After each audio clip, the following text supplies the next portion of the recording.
Well, tonight, a 7-year-old girl had a very frightening encounter with a snake this past weekend. It's really ironic that it was a trip to Snake Fest in Brown County at the park there on Saturday night that ended with a bite and a trip to the hospital. Kevin Rader's in Brown County with what happened there.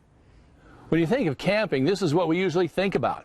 Sitting at a picnic table with friends and maybe having a bite to eat. But if you're with kids, they like to get up and wander around, especially maybe a little bit into the brush. And that, in this case, at Brown County State Park, was not a good idea. They had these two sites here. They had set up across both of these sites. Snyder says copperheads like this one that was on display in the Park Nature Center are part of the ecosystem of the park, and that while there have not been very many snake bites there, the occurrences do have some similarities. They all occurred after dark. They all occurred with like the footwear was usually flip-flop, except for one, it was a tennis shoe. And the person didn't have adequate lighting. You ready?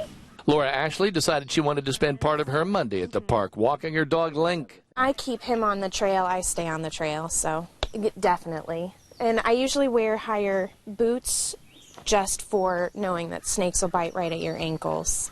She says she keeps her eyes open at all times during their hike. Always. No, I don't trust a stick. Everything. It can be a snake. We avoid wood piles, especially. You take it serious. I mean, you're always going to treat it like a serious situation.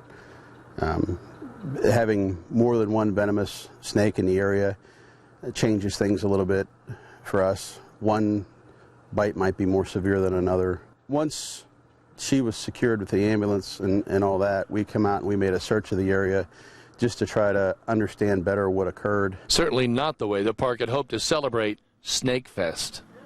So as you can see behind me, everybody's moved out of these slots now. This family's gone home, and the last word that we have is a 7-year-old is doing quite well. In Brown County State Park, Kevin Rader, Channel 13, Eyewitness News. Glad she's okay. Yeah, that is good news.